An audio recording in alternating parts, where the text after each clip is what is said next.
Bago natin pupuntahan yung punto na yun, makinig tayo kay Carla Lizardo. On the floor, talking about again the blocking for both teams. China, because it's a bigger team, as this set is brought to you by Repisco, making delightful moments possible every day. Ito naman Thailand, para lang mapabagal yung bola, makakuha ng sweeper sa likod. Sinong may check marks sa iyong checklist, Chicky Pablo? Alam mo, pareho silang may check marks kasi parehong doing their best itong dalawang teams na to. And the only errors that I could see really ang nananaiga or service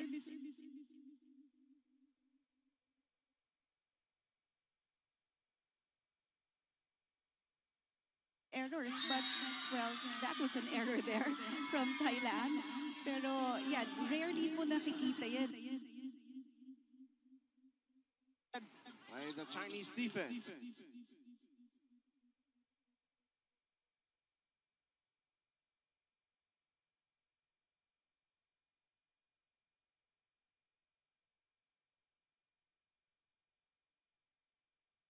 Chachuan, red by the Chinese defense. Chachuan again. It up. Quick play for Thailand. You know,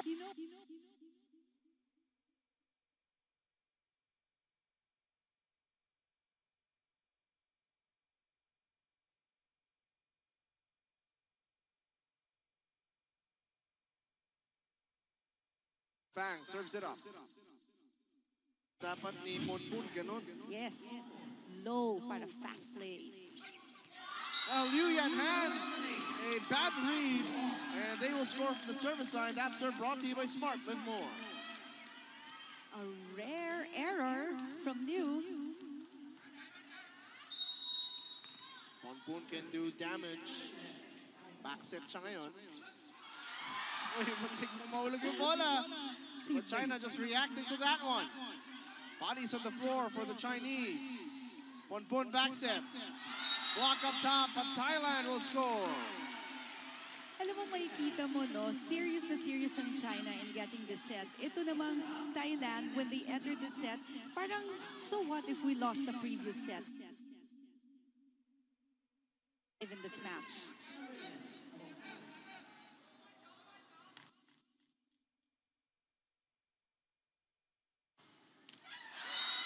So Monpun commits an error. Baka pagod na tong si Ponpun. Actually, in different games, nakita nga natin si Ponpun, lalo natin sa laban against Japan. She was rested at certain points. Yes. But you know, she is very important to this Thailand attack. But Pichaya couldn't score. Ponpun will go back to her attacker.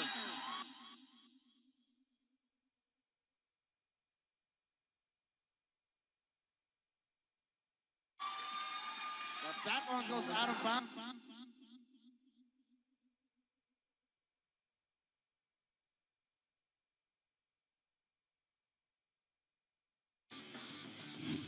And Chachuan on deck to serve here. Jump serve.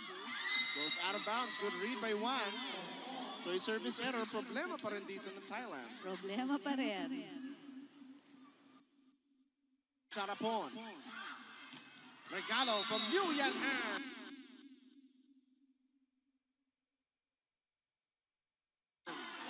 Walang tao sa Zone 1 at hindi rin naman in-expect ng Thailand na magre-regalo sila sa China. Of course, China will accept any kind of gift from Thailand. Look at this replay. And the ultra fast spike brought to you by PLDT.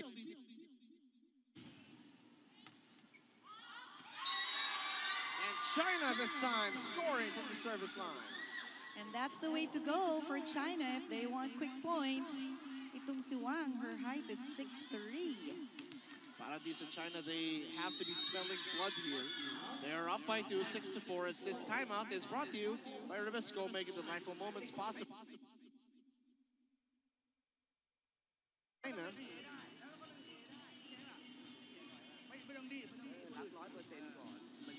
Talking about Thailand again.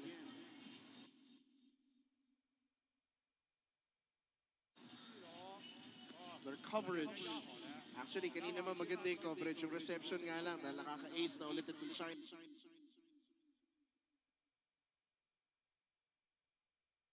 Nila yung mga kombinasyon na niraran.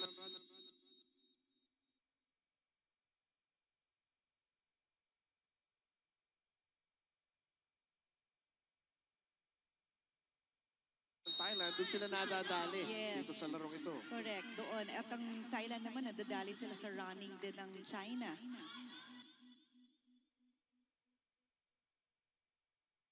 Medyo seryoso na yung mukha niya, no?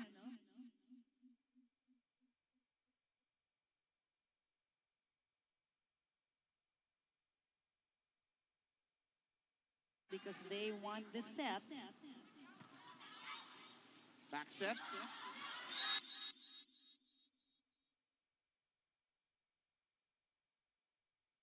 That one. Ponpon back set. Pimpinchaya. Good dig. Chase down. Wang will surrender a chance ball. And Sharapon finds the opening. And Sharapon with her quick arm swing. Never say die.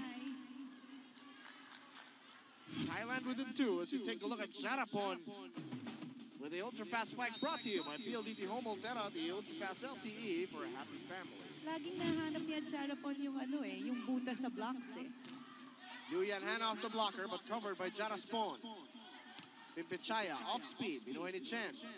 Wang will go to Liu. And that one out of bounds, puntos para sa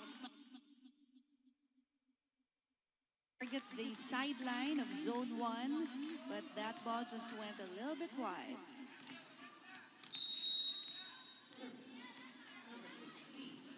Jaraspon with the service para sa Thailand. Chen backset, running attack, but anticipated by Ponpon.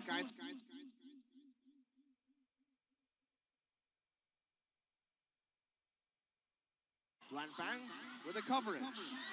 Liu winds it up, cranks that shot and puts it down.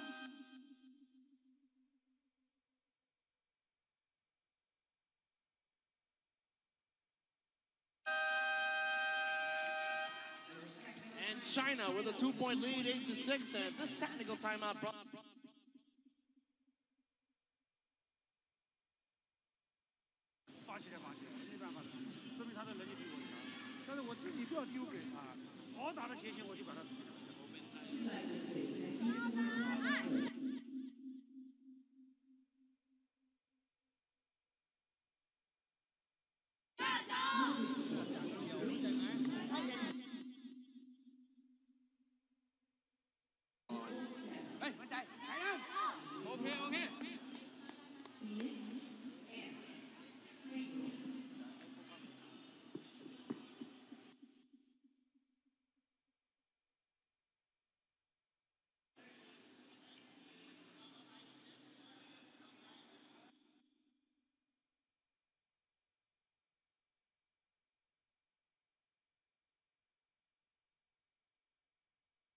The stark difference between the benches of these two teams. China's bench is looking more subdued, only smiling and clapping whenever they get the point. Yung bench naman ng Thailand, regardless of what's happening, nakikita kong tumatawa at naglolokohan at meron pa silang choreography sa pag-cheer nila.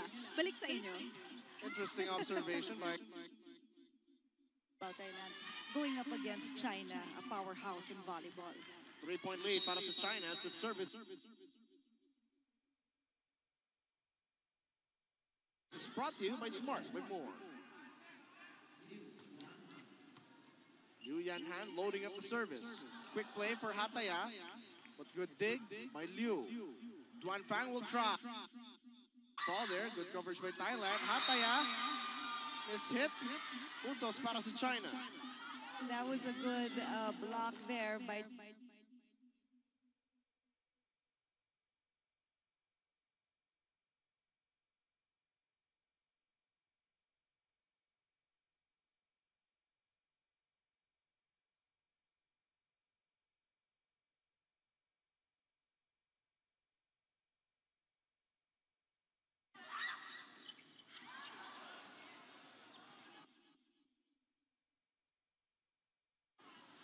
Wang cleans it up. Running attack, cross court, And China will get that point off the check ball.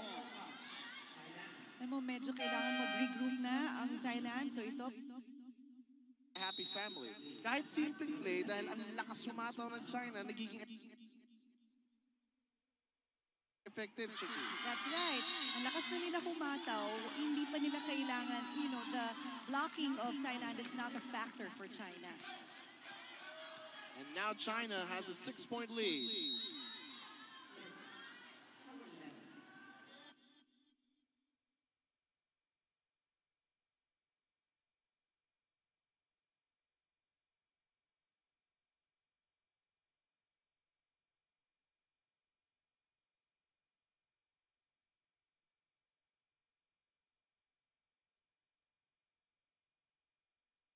Dahil tumama, I think dun sa nag-fake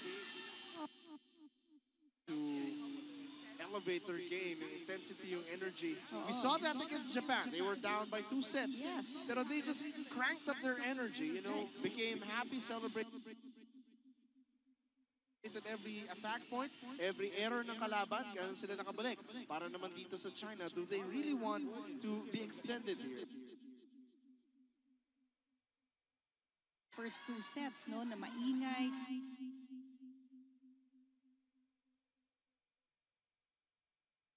Magalaw. So they have to crank up the energy there on their floor. So you look at Sports 5 head Coach Chot Reyes.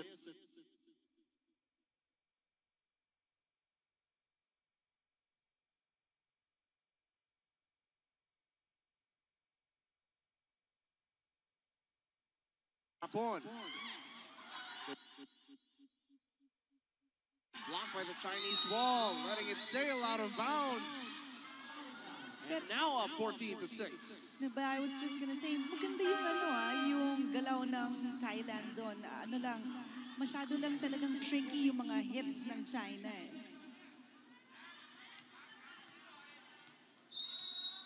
This service brought to you by Spark, live more. Ponpon gets under it, sets up Adjarapon, but blocked away. At yun yung sinasabi ni Coach Zhu ng China, when the Chinese team goes up for a block, kailangan nakapayong yung mga kamay nila.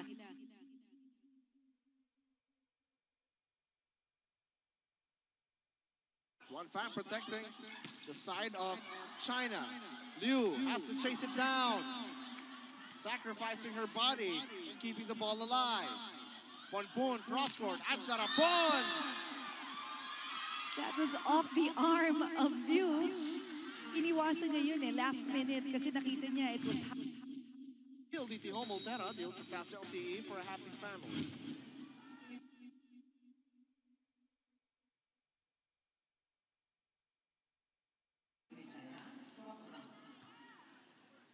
Chen, set up for Liu, and look at Liu put the hammer down! I thought Anissa got a facial from Liu. Grabing lakas ng bola ni Liu. Second technical timeout as we take a look at the ultra-fast spike. Liu Yan hand flying high and serving up a facial. So nice. You gotta see it twice. Ultra-fast spike brought to you by PLDT Home Ultera, ultra-fast LTE for a happy family. And this timeout brought to you by Ribisco, making delightful moments possible every day.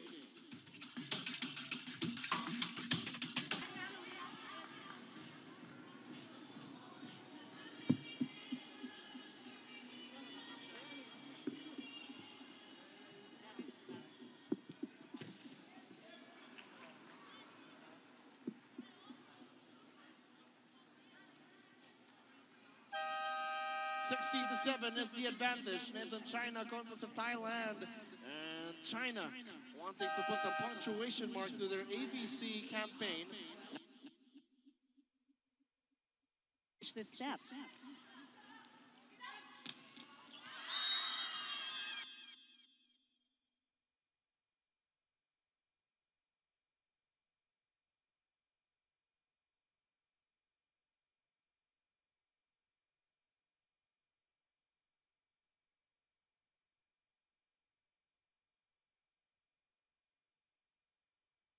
More. And serves up an ace. You see, kailangan yung mental toughness for Thailand has to work for them now. The character of the player has to come out. Zheng Yixin. Zheng's second leading scorer in that Chinese win against Korea with 10 points. Now looking to contribute heavily as the service. Say that! Look at the 1-2 attack by Ponpon. Yun yung mga kailangan gawin ng Thailand, yung mga surprise attacks like that. Walang gumalaw sa China eh. Look at this. There's that replay. Wala, nobody moved. Unexpected. Inaabangan nila siguro si Hataya, kaya yung combination, si Yeah. Adjarapon. Yeah. Quick play, that one works para sa China. Bawi agad ang China. Alam mo, ang tingin ko kaya ganito na ang Thailand team. Because remember, yesterday they had a 5-setter game against Japan and all out sila dun. And this time, in the first 2 sets, all out sila against China. So you can just imagine yung energy na na-expel nila. Kaya lang, mukhang they're proving me wrong because they're trying to, keep the gap closer. And speed is the name of the game for Hataya. Those quick plays, keeping the chances of Thailand alive. Pero 10 ang kanilang lamang na hinahabol. And service errors like that will not help. And China now breaking the 20-point barrier within 5 points of taking this set, this match, and the gold medal.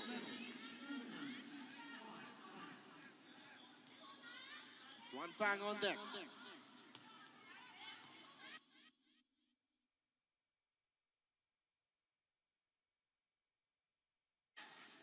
Ponpon to the other side. Huli sa taas.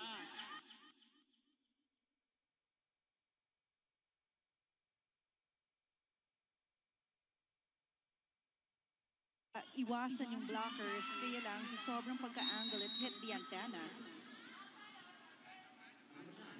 One Fang. Chance to do more damage mula di sa service line. Targets Whipawee. Joust at the top. Ball still with Thailand. Whipawee over the defense. Liu keeping it alive. And a quick play executed by Xu Zhuzhing. That was a good play there called by China. Alam mo, dito naman sa Thailand, pag magpuhulog ka, dapat yung mababa yung hulog mo, hindi yung mataas na ready to, easily read by your opponent. Ultra fast Mike brought to you by PLDT Home Altera. Ultra fast LTE. Adjarapon doesn't go. Wang with a dig. And long range attack, too long. Para kay Wang Tzi. Konting wrist action lang yon para sa China. Still a 12-point advantage. Uphill battle. 10 serving 22. Liu over the defense and gets the finish. Smart move by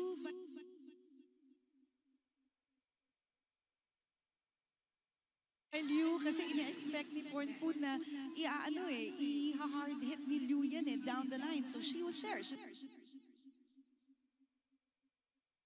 was ready for that. Nakita ni Liu na yun ang game plan ni Ponpon.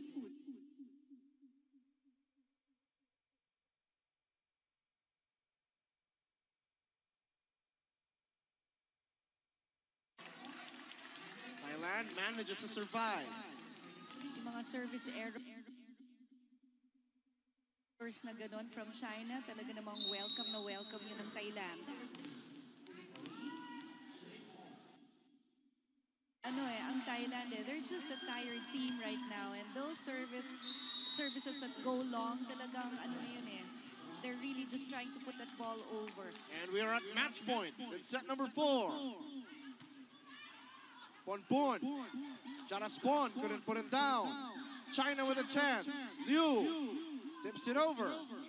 Adjarapon.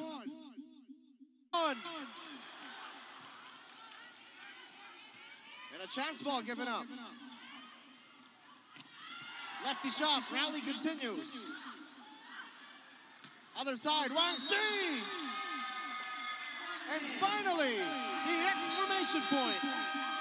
In a dominant victory, dito sa set number 4, China will win the gold medal in the first Rubisco Asian Women's Under-23 Volleyball Championship held here at the Phil Sports Arena. Alam mo, I'm of these both teams because even if I'm not Chinese or Thai, because they played so well today. I mean, the Thai team, I'm sure they were so surprised to have won a set. Their house, such a taller team. Kaya lang, well, they just executed their plays, their combination plays well. And China, talagang sabi nila, okay, tama na, hanggang 4 sets lang to. And well, talaga namang that was their goal, and they did it. They were determined, they were devoted, and they had a burning desire to win the gold medal, and they take it 3-1 against a hard-fighting Thailand. Nothing to be ashamed of for this Thai team, but China will exit the tournament with a gold medal and undefeated. Looking at the score, 27-25, 21-25, 25-21, and 25-11. And they take it 3-1. We will have more of this game in just a moment.